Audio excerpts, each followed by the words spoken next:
Do të thënë, për ne si komunë, apo me Gosivarit, realisht të bëjë po shumë të mirë me gjashin dhe me shku. Dhe themi se fëmijët tanë janë e kënaqur, ne si komunë kemi marrë atë më të mira në këtij projekti për të bërë sa më shumë për të drejtat e fëmijëve në radhë të parë, dhe pastaj për t'i dëgjuar ata, për të parë se çfarë ata realisht duan, i ka hapur komunën për të parë se si e mendojnë ata të ardhmen e tyre, a mendojnë që të jetojnë në komunën e Gosivarit, ose mendojnë që të largohen, domethënë të gjitha këto sfidat ne pak a shumë i kemi kaluar, le të themi, me fëmijët tanë, me komunitetin në komunën e Gosivarit, dhe le të themi se ka qenë një përvojë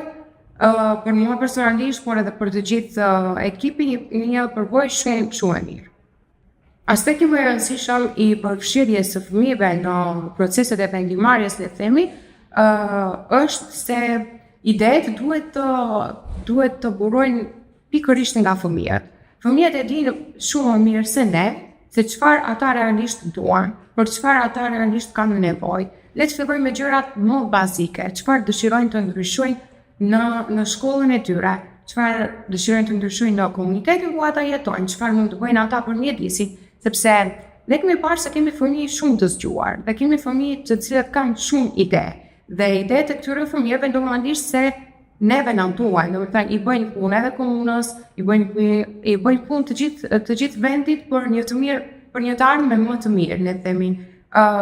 Fëmijët janë ka dyshime tashmë, por janë edhe ardhmja. Mendoj se fëmijët, ajo shpreha që është fëmijët nuk e njeh, fëmijët është e vërtetë që nuk e njeh, ata duhet thonë gjithmonë të vërtetën, nuk kanë frikë, nuk kanë ndrojtje, le të themi, dhe mendojmë se përfshirja e fëmijëve pikërisht në proceset e vendimarrjes bën që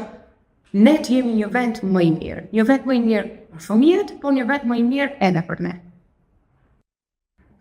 Siç theksova edhe më herët, ne kemi punuar me fëmijët në disa tema të rryshme, duke përfshirë këtu diskriminimin, pjesëmarrjen e fëmijëve, gjuhën e urrejtjes, shërbimet sociale që atyre ju duhen, shëndetësinë, mjedis të pastër, dhe ka këto kemi parë se me pyetjen çfarë duhet të ketë në komunën time, kemi dalë në rezultate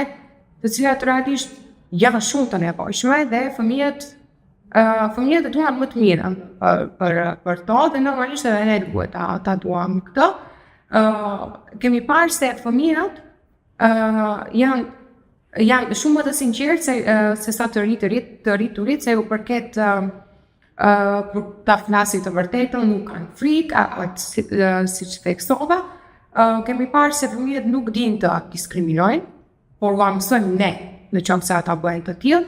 Fëmijët duan një mjedis të pastër, fëmijët mund të kujdesen për një mjedis të pastër në qoftë se ne i mësojmë. Kemi dalë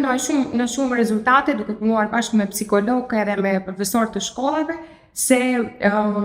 fëmijët janë ato çfarë ne ua mësojmë të jenë. Ne si komunë më thash që kemi punuar shumë në këtë aspekt së bashku me Gjashin dhe me Shku, për të cilët jemi shumë falënderuese realisht. Komunave tjera do t'ju kishim thënë që ti pranojnë këto projekte, do të thonë edhe tek ne normalisht përsëri do të jenë të mirëseardhura, sepse fëmijëve ju duhet një platformë, mund ta quaj kështu, më e sigurt. Fëmijët duhet më shumë të kyçen. Fëmijët nuk duhet vetëm të dëgjojnë, fëmijët duhet të flasin, fëmijët duhet të shprehin atë që realisht duan, sepse më mirë se fëmijët askush nuk i di problemet e tyre. Dhe përfshirja e fëmijëve në proceset më të rëndësishme të vendimarrjes ndihmon jo vetëm komunën, por ndihmon të gjithë vendin që të jetë një vend më i mirë, ashtu siç është edhe motrën një vend për të rritur. E themi se si vështirësi apo sfidë më e madhe me cilën jemi ballafaqur, padyshim ka qenë mosha e fëmijëve, sepse në konsultimet e para me fëmijët kemi pasur të kyçur edhe fëmijë shumë të vegjël, ato të qerdheve, dhe normalisht është dashur leja e prindërve, ndonjëherë fëmijët nuk dëgjojnë, këtë e kemi parasysh, dhe por e themi se kanë qenë sfida të ëmbla, le ta quaj kështu, të cilat i kemi kaluar me shumë sukses. Pastaj Gosivari është një qytet ku ka shumë aktivitete dhe normalisht gjendja e fëmijëve nuk është se ka qenë ndonjë problem apo kyçja e fëmijëve në këto trajnime të konsultime tona. Le të themi që sfida atë që thash ka qenë ndoshta mosha, le të themi, sepse kemi pasur të bëjmë me fëmijë shumë të vegjël deri në moshën 18 vjeçare.